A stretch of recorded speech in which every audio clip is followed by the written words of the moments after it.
Hello dear students, मैं राजकुमार यादव आपको एक नया सब्जेक्ट लेके आया हूँ, बेसिक मैकेनिकल इंजीनियरिंग। तो बेसिक मैकेनिकल इंजीनियरिंग में मैं आपको स्टार्ट करवाता हूँ थर्मोडायनेमिक्स। चैप्टर का नाम है थर्मोडायनेमिक्स। थर्मोडायनेमिक्स चैप्टर से स्टार्ट करता हूँ। तो सबसे पहले लिखेंगे थर्मोडायनेमिक्स। तो चैप्टर है आपका थर्मोडायनेमिक्स। अब ये थर्मोडायनेमिक्स होती क्या है, पहले ही आपको समझा दूं। थर्मोडायनेमिक्स की हम बात करेंगे तो थर्मोडायनेमिक्स दो ग्रीक वर्ड से मिलकर बनी हुई है। टू ग्रीक वर्ड है इसमें। कौन सा है? Greek word. ग्रीक वर्ड्स कौन कौन से हैं? दो ग्रीक वर्ड्स हैं। पहला ग्रीक वर्ड है थर्म और सेकंड ग्रीक वर्ड है डायनामिक्स। फर्स्ट है थर्म, सेकंड है डायनामिक्स। थर्म ग्रीक वर्ड जो है ना, दो ग्रीक वर्ड है ना, थर्म एंड डायनामिक्स। तो थर्म का मतलब क्या होता है और प्लस डायनामिक्स का मतलब क्या होता है, सेपरेट है। थर्म अलग से वर्ड है और डायनामिक्स अलग से वर्ड है। तो थर्म का मतलब क्या होता है? थर्म का मतलब होता है हीट। थर्म का मतलब होता है हीट। अगर हम देखें तो थर्म का मतलब होता है हीट और डायनामिक्स का मतलब होता है पावर। थर्म का मतलब होता है हीट और डायनामिक्स का मतलब होता है पावर। ग्रीक वर्ड है, ग्रीक वर्ड है therm, THERME, therm. Therm means होता है हीट और डायनामिक्स, डायनामिक्स मीन्स होता है पावर। डायनामिक्स मीन्स होता है पावर। और जनरली अगर आप बात करेंगे तो हीट को जनरली हम ऊष्मा बोल देते हैं और पावर मतलब होती है आपकी जनरली क्षमता भी बोल सकते हैं या पावर शक्ति भी बोल देते हैं, शक्ति जनरल भाषा में। तो आप तो ये ध्यान रखना है, therm means heat, dynamics means power, दो ग्रीक वर्ड से मिलके बनी हुई है। अब थर्मोडायनेमिक्स होती क्या? थर्मोडायनेमिक्स साइंस की वह ब्रांच है जिसमें heat, work and properties of system की स्टडी की जाती है। किस किस चीज की? Heat, work and properties of system की। तो थर्मोडायनेमिक्स क्या है? साइंस की वह ब्रांच है जिसमें heat, work and properties of system and properties of system की स्टडी की जाती है। इसको हम लोग बोल देते हैं थर्मोडायनेमिक्स। साइंस की वह ब्रांच जिसमें heat, work and properties of system की स्टडी की जाती है उसे बोलते हैं थर्मोडायनेमिक्स। हीट जानते हैं, ऊष्मा बता चुका हूं। वर्क मीन्स होता है कार्य, कार्य करने की जो क्षमता या कार्य, सिंपल सा वर्क मतलब कार्य। और प्रॉपर्टीज ऑफ सिस्टम में प्रॉपर्टीज आ जाएंगी entropy, enthalpy, internal energy, pressure, temperature. ये सभी जितनी प्रॉपर्टीज होती हैं किसी भी सिस्टम की या किसी भी प्रोसेस में, जितनी प्रॉपर्टीज आएंगी वो सब इसमें इंक्लूड हो जाएंगी। फिर इसके बाद आता है सिस्टम क्या होता है, सिस्टम क्या होता है, सराउंडिंग क्या होता है, बाउंड्री क्या होता है। तो देखिए सिस्टम क्या है, स्पेस में से एक फाइनाइट क्वांटिटी ऑफ मैटर को आपको लेना है। स्पेस में से एक फाइनाइट क्वांटिटी ऑफ मैटर आपको लेना है, स्टडी के लिए सिलेक्ट करना है, तो उसको हम बोलते हैं सिस्टम। स्पेस है, स्पेस तो इतना है, उस स्पेस में से एक फाइनाइट क्वांटिटी मतलब निश्चित क्वांटिटी ऑफ मैटर को आपको लेना है, स्टडी के लिए सिलेक्ट करना है, तो हम उसको बोल देते हैं जनरली सिस्टम। अब सिस्टम छोटा भी हो सकता है, सिस्टम बड़ा भी हो सकता है। छोटा क्या हो सकता है? जैसे अगर हम छोटे लेवल पे बात करें सिस्टम तो वो छोटा होगा, अगर हम बड़े लेवल पे सिस्टम की बात करें तो वो बड़ा होगा। तो इस वजह से हम देखेंगे सिस्टम की अगर हम बात कर लें, जैसे मैं एक एग्जांपल ले लिया, ये मैंने सिस्टम लिया है, ये सिस्टम है, ये सिस्टम है। अब सिस्टम के चारों तरफ जिससे ये घिरा हुआ है, चारों तरफ सराउंडेड है, तो इसको हम बोलते हैं बाउंड्री, इसको बोला जाता है बाउंड्री। सिस्टम जिससे बाउंडेड है चारों तरफ, इसको हम बोलते हैं बाउंड्री। सिस्टम है, सिस्टम चारों तरफ किससे है सराउंडेड है? बाउंड्री से, ये बाउंड्री से सराउंडेड है। अब इसके अलावा, बाउंड्री के अलावा जो चीजें हैं वो आती हैं, बाउंड्री के अलावा चीजें आती हैं सराउंडिंग्स में। किसमें आती हैं? सराउंडिंग्स में। देखिए बाउंड्री के अलावा जो सारी चीजें आएंगी वो आ जाएंगी सराउंडिंग्स में। ये डॉट डॉट मैंने बनाया है डॉट डॉट पॉइंट से, ये देखेंगे ये सभी आती हैं सराउंडिंग्स में। बाउंड्री के अलावा जो चीजें हैं वो आ जाएंगी सराउंडिंग्स में, ध्यान रहेगा।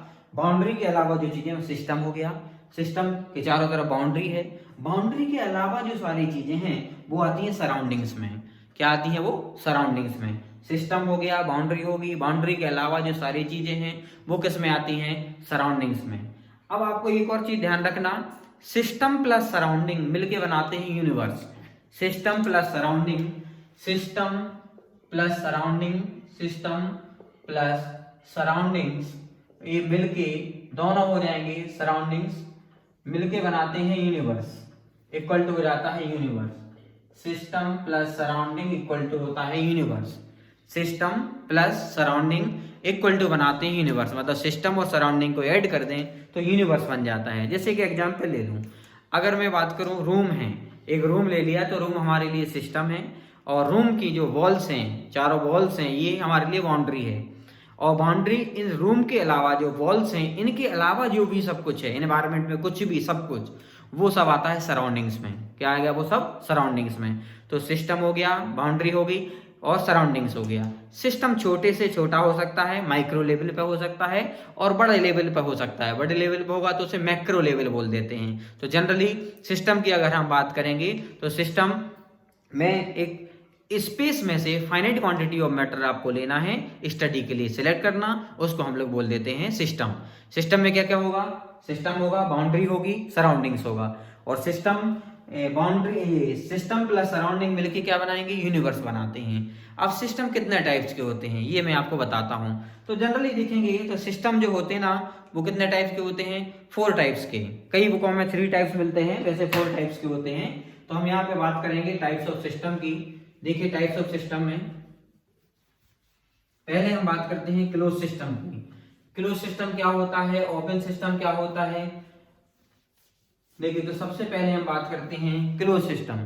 क्लोज सिस्टम क्या होता है? तो पहले मैं लिखता हूं क्लोज्ड सिस्टम। क्लोज्ड सिस्टम पहली हेडिंग है क्लोज सिस्टम। इसको समझते हैं। क्लोज सिस्टम का मतलब है, नाम से समझ में आ रहा होगा, क्लोज है इसका, लेकिन थर्मोडायनेमिक्स पॉइंट ऑफ व्यू से क्या है? क्लोज सिस्टम वह सिस्टम होता है जिसमें एनर्जी तो एक्सचेंज हो सकती है लेकिन मास एक्सचेंज नहीं होता। जिसमें एनर्जी एक्सचेंज हो सकती है, मास एक्सचेंज नहीं हो सकता है। तो आपको ये ध्यान रखना है, there is exchange of energy but constant of mass, या बोल सकते हैं exchange of energy no exchange of mass, ऐसा भी बोल सकते हैं। Exchange of energy but no exchange of mass. Mass exchange नहीं होगा लेकिन एनर्जी एक्सचेंज होगी, तो उसको हम बोलते हैं क्लोज सिस्टम। डायग्राम से समझिए, ये सिस्टम है। सिस्टम आप डायग्राम कैसे भी बना सकते हैं। ये सिस्टम हो गया, सिस्टम के चारों तरफ ये बाउंड्री है, ये बाउंड्री दिख रही होगी, ये बाउंड्री है। बाउंड्री के अलावा जो सारी चीजें हैं ये सब आती हैं सराउंडिंग्स में, ये सभी आती हैं सराउंडिंग्स में। बाउंड्री के अलावा जो सारी चीजें हैं ये आती हैं सराउंडिंग्स में। तो सराउंडिंग्स की हम बात करें, देखो तो इसमें क्योंकि क्लोज सिस्टम है, क्लोज सिस्टम में क्या हो सकता है? एनर्जी इन हो सकती है, मतलब एनर्जी अंदर आ सकती है, और एनर्जी आउट हो सकती है, मतलब एनर्जी बाहर जा सकती है। सिंपल से अगर हम बात करेंगे तो यहाँ पे एनर्जी इन हो सकती है, तो मैंने लिख दिया एनर्जी इन, मतलब एनर्जी सिस्टम में आ सकती है। एनर्जी इन का मतलब है एनर्जी सिस्टम में आ सकती है, और एनर्जी बाहर भी जा सकती है। तो एनर्जी आउट भी लिख दिया, एनर्जी आउट। एनर्जी इन भी हो सकती है और एनर्जी आउट भी हो सकती है। एनर्जी सिस्टम में आ सकती है और सिस्टम से बाहर जा सकती है। लेकिन इसमें ध्यान क्या रखना है? मास कांस्टेंट होता है। Mass constant, mass equal to होगा कांस्टेंट, मास इक्वल टू रहेगा कांस्टेंट। कांस्टेंट मतलब होता है नियत, जो वेरी ना करे, टाइम के साथ वेरी ना करे। तो क्लोज सिस्टम क्या हुआ? वह सिस्टम जिसमें एनर्जी तो एक्सचेंज हो लेकिन मास जो है वो कांस्टेंट हो, उसको हम बोलते हैं क्लोज सिस्टम। एग्जाम्पल अगर हम बात करें तो प्रेशर कुकर इसका हम एग्जाम्पल दे सकते हैं।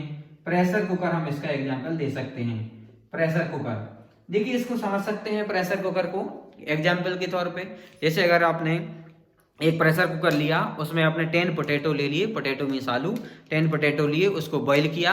बॉईल आइडियल कंडीशन की बात कर रहे हैं तो बॉईल करेंगे, बॉईल करने के बाद भी आप देखेंगे 5 मिनट 10 मिनट बाद कि पोटैटो 10 ही होंगे, मतलब पोटैटो गायब नहीं होंगे। इसका मतलब क्या हुआ कि क्लोज सिस्टम वह सिस्टम है जिसमें हीट तो ट्रांसफर होगी, मतलब एनर्जी तो ट्रांसफर होगी। अब एनर्जी किस फॉर्म में ट्रांसफर होगी वो भी आपको समझना है। एनर्जी यहाँ पे 2 मोड में होगी, या तो हीट के फॉर्म में या वर्क के फॉर्म में। 2 ही फॉर्म में एनर्जी ट्रांसफर हो सकती है, या तो हीट के फॉर्म में या फिर वर्क के फॉर्म में। तो एनर्जी ट्रांसफर होगी किसके फॉर्म में? हीट के। मतलब आपने कुकर में 10 पोटैटो रख दिए, 10 पोटैटो को बॉईल किया, तो आप उसमें देखेंगे, ऐसे आप टच करके देखेंगे कुकर को कुछ समय बाद, 2 मिनट 3 मिनट 5 मिनट बाद, तो आपको हीट सेंसेशन होगा, आपको टेम्परेचर लगेगा, आप हीट सेंसेशन होने लगेगा जब आप उसको टच करके देखेंगे। तो इसका मतलब ये हुआ कि वहां से हीट ट्रांसफर हो रही है, मतलब एनर्जी ट्रांसफर हो रही है। किसके फॉर्म में हो रही है? हीट के फॉर्म में हो रही है। और लेकिन हम देखेंगे 5 मिनट बाद, जैसे आप देख लो, या 10 मिनट बाद आप देखेंगे तो उसमें मास कांस्टेंट होगा, मतलब 10 पोटैटो दे वो 10। मैं वाटर के मास की बात नहीं कर रहा हूँ, पानी के मास की बात नहीं कर रहा हूँ। वाटर एवोपरेट हो सकता है, सीटी बजेगी, वाटर एवोपरेट हो सकता है, उसकी बात नहीं कर रहा हूँ मैं, केवल आइडियल कंडीशन। एग्जाम्पल जो है वो कोई परफेक्टली आइडियल नहीं है, एग्जाम्पल हमें लेना है आइडियल मान के। तो उसमें ये देखना आप पोटैटो 10 के 10 होंगे, मतलब मास कांस्टेंट है, तो इसे बोलते हैं हम लोग क्लोज सिस्टम। ध्यान रहेगा क्लोज सिस्टम। फिर दूसरा आता है ओपन सिस्टम। दूसरा सिस्टम है यहाँ पे वो है ओपन सिस्टम। देखिए ओपन सिस्टम की बात करते हैं। ओपन सिस्टम क्या होगा, नाम से समझ में आ रहा होगा ओपन सिस्टम। इंजीनियरिंग में जनरली जितने सिस्टम होते हैं वो सभी सिस्टम ओपन सिस्टम होते हैं। जितने भी इंजीनियरिंग में सिस्टम है वो सभी सिस्टम होते हैं ओपन। ओपन मतलब खुला हुआ, सिंपल सा मतलब। इसमें exchange of both mass and energy, आप डेफिनेशन एक लाइन की लिखोगे कि only exchange of both mass and energy. Mass भी एक्सचेंज हो सकता है, एनर्जी भी एक्सचेंज हो सकती है, तो उसको हम बोलेंगे ओपन सिस्टम।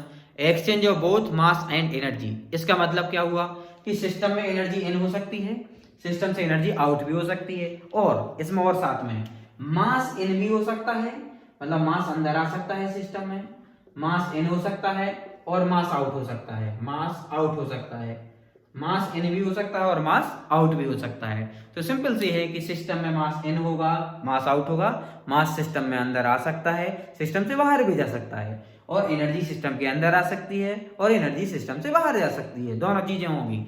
तो दोनों चीजें एक्सचेंज हो रही होंगी, exchange of both mass and energy, तो इसको हम बोल देते हैं ओपन सिस्टम। ओपन सिस्टम के जनरली अगर हम बात करें तो इंजीनियरिंग में ज्यादातर जो सिस्टम होते हैं वो ओपन सिस्टम होते हैं। एग्जाम्पल बात कर लें, एग्जाम्पल में जैसे पंप नाम सुना होगा, पंप हो गया, टरबाइन हो गया, बॉयलर हो गया, पंप हो गया, पंप, बॉयलर, बॉयलर भी हो गया, टरबाइन हो गया, टरबाइन, कंप्रेसर, बहुत सारे एग्जाम्पल हैं। टरबाइन हो गया, कंप्रेसर हो गया।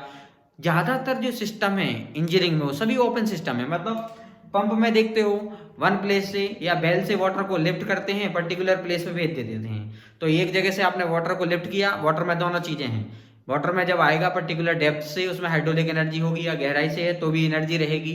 तो वन प्लेस मतलब उसमें एनर्जी भी ट्रांसफर हो रही है, मास भी ट्रांसफर हो रही है, क्योंकि वाटर प्लेस होगा, one place to another place पर ट्रांसफर होगा।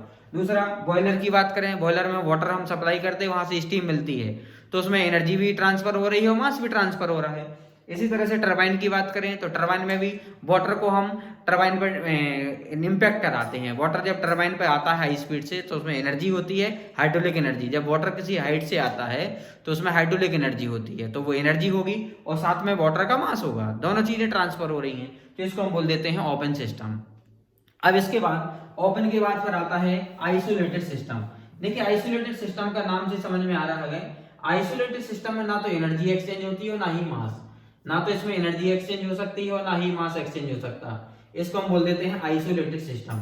डायग्राम सिस्टम का सेम रहेगा, थोड़ा सा डिफरेंस क्या है वो देखें। आइसोलेटेड सिस्टम, हेडिंग जो है वो है isolated system. Isolated system, isolated system का मतलब ये है इसमें ना तो एनर्जी एक्सचेंज होगी ना ही mass. No exchange of both mass and energy, definition है no exchange of both mass and energy, ना तो मास एक्सचेंज होगा ना ही एनर्जी एक्सचेंज होगी, दोनों चीजें एक्सचेंज नहीं होंगी, तो इसको हम लोग बोल देते हैं आइसोलेटेड सिस्टम। मतलब कहने का है इसमें मास जो है ना वो भी कांस्टेंट होगा, मास इक्वल टू कांस्टेंट और एनर्जी इक्वल टू भी कांस्टेंट, दोनों चीजें कांस्टेंट होंगी। एनर्जी इक्वल टू कांस्टेंट, मास भी कांस्टेंट होगा, एनर्जी भी कांस्टेंट होगी, तो इसको हम बोल देते हैं isolated system. No exchange of both mass and energy, ना ही एनर्जी एक्सचेंज होगी ना ही मास एक्सचेंज होगा। अब हम इसकी बात करते हैं एग्जाम्पल क्या है। देखिए परफेक्टली कोई एग्जाम्पल नहीं है, लेकिन फिर भी हम आइडियली केस में मानते हैं तो थर्मस फ्लास्क, थर्मस फ्लास्क जो है वो इसका एग्जाम्पल है। थर्मस फ्लास्क जो है, थर्मस फ्लास्क हम बोलते हैं थर्मस, जिसको जनरली आप थर्मस बोल देते हैं। थर्मस में अगर आप देखेंगे तो कुछ समय में अगर आप गर्म पानी रखेंगे तो कुछ समय तक वो गर्म रहता है। आइडियली नहीं है आज रखा एक साल बाद देखा तो नहीं होगा, लेकिन हाँ कुछ समय तक 1 आवर 2 आवर 3 आवर तक वो हीटअप रहता है। इसका मतलब अगर आपने एक बार उसको भर दिया, पानी उसमें भर दिया मतलब मास आ गया और गर्म है मतलब उसमें एनर्जी भी है, लेकिन अब आपने बंद जब कर दिया तो ना तो हीट ट्रांसफर होगी ना ही मास ट्रांसफर होगा। इसका मतलब अगर आपने 1 लीटर वाटर है तो 1 लीटर वाटर ही रहेगा, ऐसा नहीं कि कम हो जाए। और दूसरा एनर्जी भी ट्रांसफर नहीं होगी, टेम्परेचर माइनर ड्रॉप होगा, बहुत ज्यादा ड्रॉप नहीं होता है। तो आइडियल केस अगर हम बोलें तो उसमें थर्मस फ्लास्क को हम लोग आइसोलेटेड सिस्टम बोलते हैं कि उसमें जो एक बार मास होगा या जो एक बार एनर्जी है वो कांस्टेंट होगी, वो चेंज नहीं होगी, तो हम उसको बोल देते हैं आइसोलेटेड सिस्टम का एग्जाम्पल थर्मस फ्लास्क। और यूनिवर्स खुद अपने आप में एग्जाम्पल है आइसोलेटेड सिस्टम का। इसका मतलब क्या है, यूनिवर्स, ब्रह्मांड जिसको बोलते हैं। यूनिवर्स की अगर हम बात करें तो यूनिवर्स का मतलब क्या है, यूनिवर्स में देखें अगर कोल है, जमीन के अंदर कोल है, कोल मतलब कोयला, तो कोल में भी एनर्जी है। आपने law of conservation of energy पढ़ा है कि energy neither be created nor be destroy, it can be converted from one form to another form, कि एनर्जी को ना तो आप क्रिएट कर सकते हैं ना ही उसको डिस्ट्रॉय कर सकते हैं, केवल one form to another form में चेंज कर सकते हैं। तो इस कंडीशन में हम देखेंगे कि कोल है, कोल में एनर्जी है, अगर कोल जमीन के नीचे है, अर्थ के नीचे है, तो भी उसमें एनर्जी है, उसको आप जला देंगे तो भी उसमें एनर्जी रिलीज होगी। Law of conservation of energy के अकॉर्डिंग एनर्जी जब रिलीज होगी तो कहाँ जाएगी, एनवायरमेंट में। अब एनवायरमेंट तो यूनिवर्स में ही है, तो यूनिवर्स में तो आप ये देखेंगे कि टोटल एनर्जी तो कांस्टेंट होना चाहिए, कि जितनी एनर्जी पहले कोल था जमीन में उसमें भी एनर्जी थी, अब जलने के बाद भी एनर्जी कहाँ आई, यूनिवर्स में ही है, तो टोटल एनर्जी अगर हम बात करेंगे यूनिवर्स की वो कांस्टेंट होती है। इस तरह से हम यूनिवर्स को भी एग्जांपल दे देते हैं किसका, आइसोलेटेड सिस्टम का। फिर एक एडियाबैटिक सिस्टम है। एडियाबैटिक सिस्टम जनरली किसी ज्यादातर बुक्स में नहीं है, लेकिन फिर भी कई बुक्स में लिखा हुआ है, कोई सिंपल बुक्स में, कोई स्टैंडर्ड बुक में नहीं है। अगर आप रेफरेंसेस बुक की बात करें तो उसमें एडियाबैटिक सिस्टम का कोई एग्जांपल नहीं है। एडियाबैटिक प्रोसेस होती है वो अलग कंडीशन, लेकिन एडियाबैटिक सिस्टम नहीं है। फिर भी आपको बताते हैं जनरल बुक्स में, तो छोटी बुकों में कई में लिखा होता है कि एडियाबैटिक सिस्टम क्या होता है। तो देखिए एडियाबैटिक सिस्टम का मतलब है ये क्लोज सिस्टम का जस्ट अपोजिट होता है एडियाबैटिक सिस्टम। इसका मतलब है क्लोज सिस्टम का जस्ट अपोजिट होता है। क्लोज सिस्टम आपने पढ़ा हुआ था, उसमें एनर्जी एक्सचेंज होती थी, तो ये उसका अपोजिट है, मतलब एनर्जी एक्सचेंज नहीं होगी।